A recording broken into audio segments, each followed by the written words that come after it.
bisa mengumpulkan uang cash hampir 1 triliun. Saya mengatakan shutdown harusnya Mahkamah Agung. Kalau Mahkamah Agung tidak diseleksi ulang hakim-hakimnya, tak ada gunanya. Karena itulah saya katakan, apel kepada pemerintahan Prabowo, kalau Anda mau menyelamatkan Indonesia, maka berantas korupsi, jangan omong-omong saja. Kita harus menjadi bagian besar, gerakan besar untuk memberantas korupsi. Wabillahi taufiq wal hidayah. Wassalamualaikum warahmatullahi wabarakatuh. Merdeka! Allahu Akbar!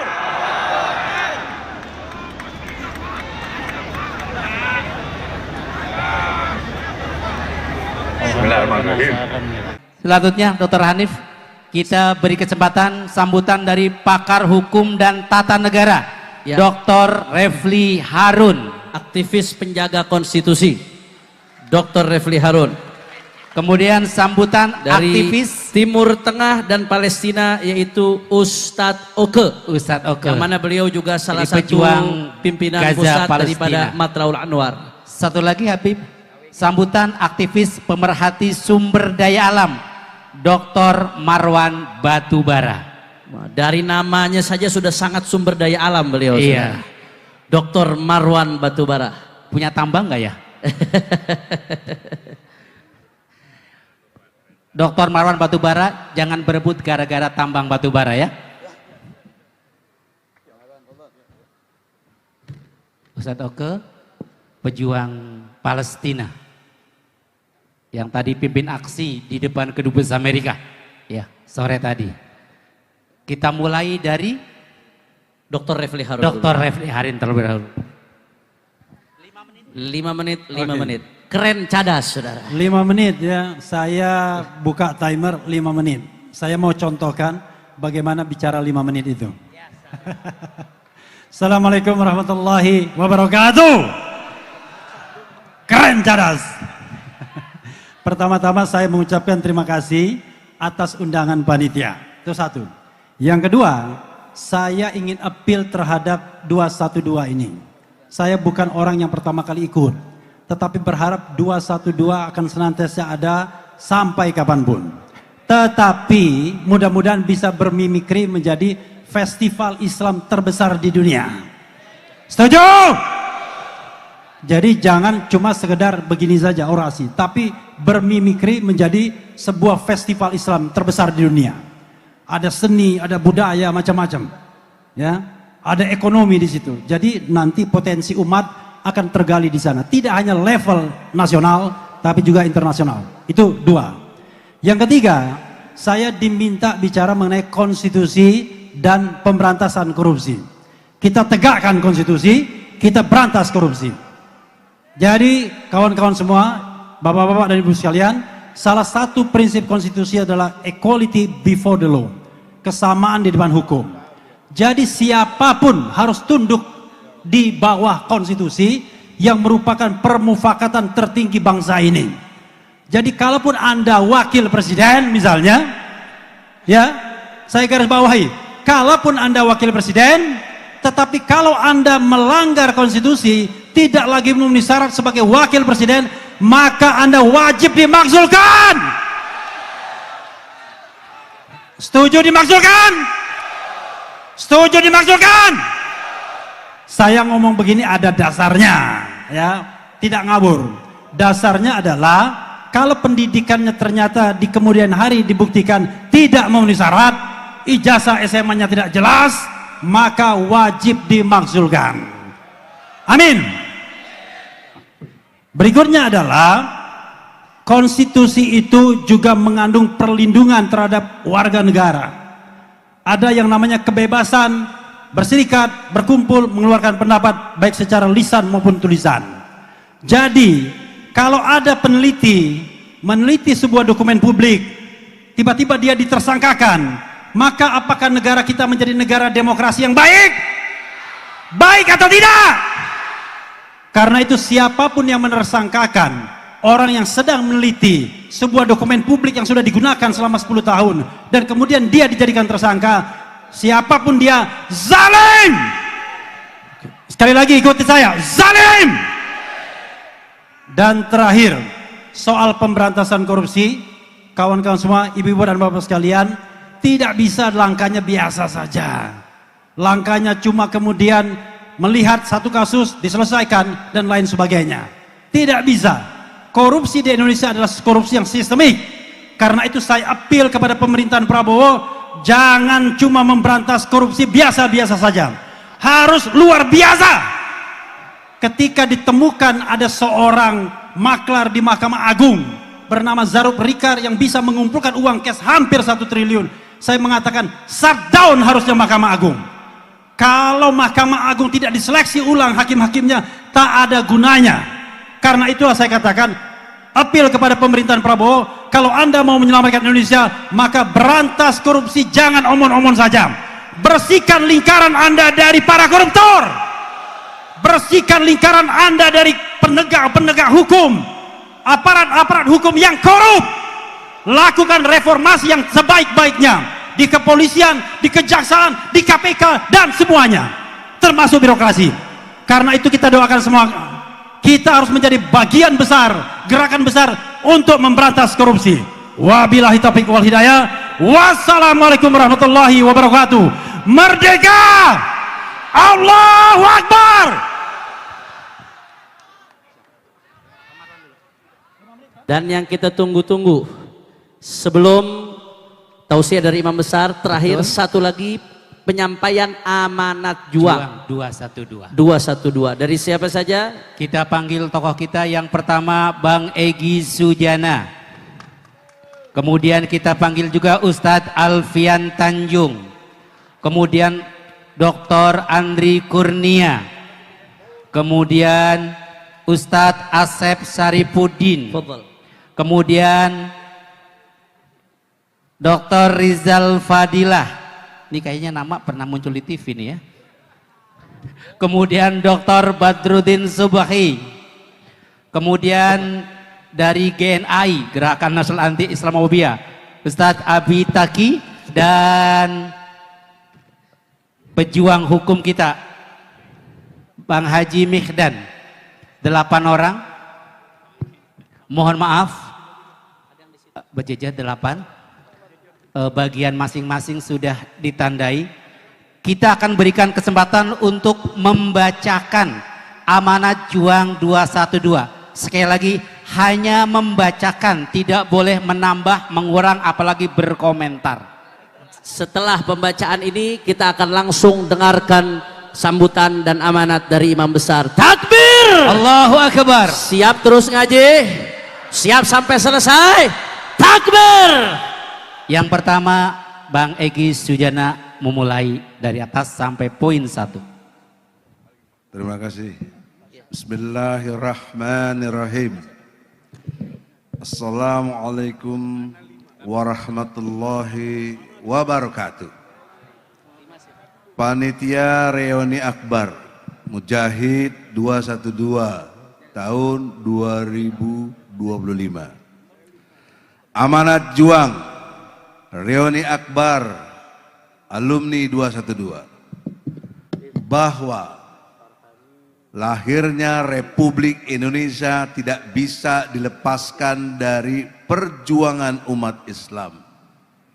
Dengan kepemimpinan para ulama soleh yang mampu menggelorakan semangat perlawanan, mengangkat senjata untuk menentang kezaliman, penjajahan, dan mengantarkan kepada kemerdekaan Indonesia. Semangat yang sama dalam membela kebenaran dan menentang segala bentuk kezaliman yang diwariskan dari para ulama pejuang kemerdekaan, merupakan bagian dari rasa cinta tanah air serta pengharapan yang tulus bagi kejayaan bangsa Indonesia yang maju dan sejahtera. Bahwa lahirnya aksi bela Islam pada tahun 2016, baik saat 14 Oktober 1410, 14 November 411, 4 November 411, termasuk yang paling fenomenal yakni 2 Desember 212. turut mewarisi semangat yang sama seperti para ulama dan umat Islam terdahulu, yakni semangat kecintaan terhadap tanah air yang tidak rela bangsa ini terpuruk akibat ulah kekuasaan zalim. Pada saat itu yang menyalahkan gunakan kekuasaan untuk kepentingan diri dan kelompoknya sendiri. Bahwa hari ini pada perhelatan reuni akbar alumni 212 pada tahun 2022 ini, 22-25 ini, kita kembali hadirkan rasa cinta terhadap tanah air kita dengan mengusung tema revolusi akhlak untuk selamatkan NKRI dari penjahat dan memerdekakan Palestina dari penjajahan. Karena kita sadar secara nyata para penjahat masih terus berupaya membuat kerusakan multidimensi, yakni kerusakan alam, kerusakan sosial, kerusakan hukum, kerusakan moral, serta telah kerusakan lainnya yang tidak hanya dilakukan oleh aktor pada level elit saja, namun pada saat yang sama juga menjalar sampai dengan level masyarakat akar rumput. Bahwa semangat 212 adalah juga semangat persatuan yang wajib terus dirawat dan termanifestasi dalam bentuk solidaritas antar sesama, yang mana kita lihat bersama bangsa Palestina, terutama yang terjadi di Gaza, telah nyata menjadi korban penjajahan dan genosida yang dilakukan oleh rejim penjajah Zionis Israel. Kita juga wajib mengingatkan saudara kita sebangsa, kita juga mengalami musibah seperti terjadi di Sumatera sana, yang terjadi di Aceh, Sumatera Utara, dan Sumatera Barat, di mana terjadi banjir bandang yang cukup menuntut kepedulian kita. Oleh sebab itu, dengan menggelorakan revolusi akhlak, karena kami alumni 212 menyatakan seruan baik kepada diri sendiri, para pemangku kebijakan, serta umumnya seluruh rakyat Indonesia sebagai berikut. 1. Menyerukan kepada seluruh peserta reuni 212 untuk menggelorakan semangat persatuan, solidaritas, serta bahu-membahu memberi bantuan kepada saudara yang sedang tertimpa musibah, baik yang berada di dalam negeri seperti korban bencana alam di Sumatera, maupun saudara kita yang berada di Gaza, Palestina. Takbir. 2. Mendukung penuh dan mendorong pemerintah Indonesia untuk menetapkan status bencana nasional terhadap bencana di Sumatera, agar penanganan kebencanaan semakin fokus dan serius. Takbir. 3. Menuntut pemerintah Indonesia untuk menyelamatkan sumber daya alam Indonesia dari pengelolaan yang ugal-ugalan dan memperbaiki pengelolaan seluas-luasnya untuk kepentingan rakyat, serta menindak para pelakunya pengelolaan sumber daya alam tersebut yang ugal-ugalan dan melanggar hukum, karena secara langsung ataupun tidak langsung telah menyebabkan kerusakan alam dan kerugian bagi bangsa Indonesia. Takbir. Yang keempat, mendukung penuh pemerintahan Presiden Prabowo untuk melakukan bersih-bersih pada internal pemerintah dari anasir pejabat maupun aparat korup, serta kaki tangan oligarki busuk yang menghisap kekayaan Indonesia dan merugikan rakyat secara keseluruhan. Takbir. Kelima, menyerukan kepada seluruh pejabat dan aparatur negara dari mulai pusat sampai dengan desa untuk melakukan bersih-bersih terhadap penyakit masyarakat dan berbagai kemaksiatan yang merebak di tengah masyarakat Indonesia yang menyebabkan kerusakan moral, di mana pada ujungnya menciptakan bangsa yang lemah dan mudah dikooptasi oleh kepentingan asing. Termasuk juga kami menuntut penegakan hukum terhadap pejabat maupun aparat yang melindungi dan pasang badan terhadap kegiatan maksiat dan penyakit masyarakat seperti miras, narkoba, perjudian, riba, LGBT, dan lain sebagainya. Takbir.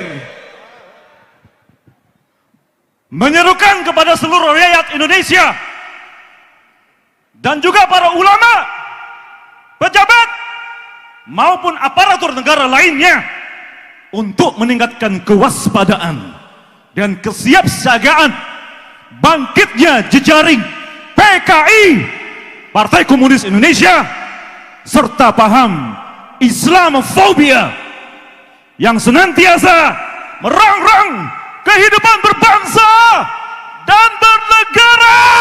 Takbir.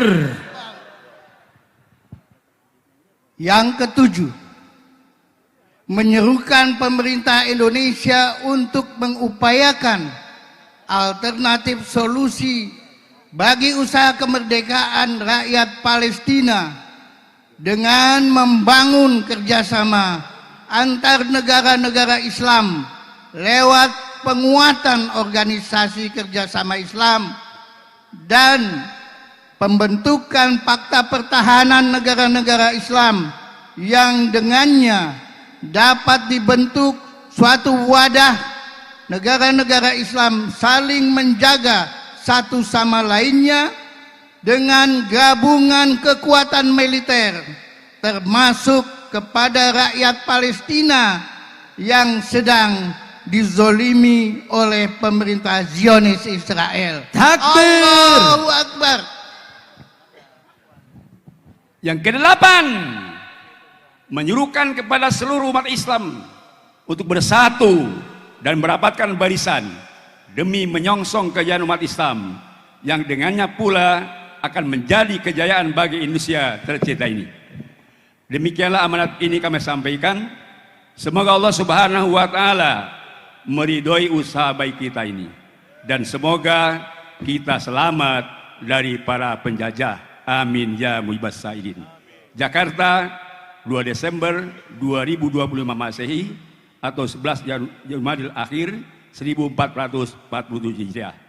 Habib Muhammad bin Hussein Alatas SMA, Ketua Koordinator Komite, ditandatangani.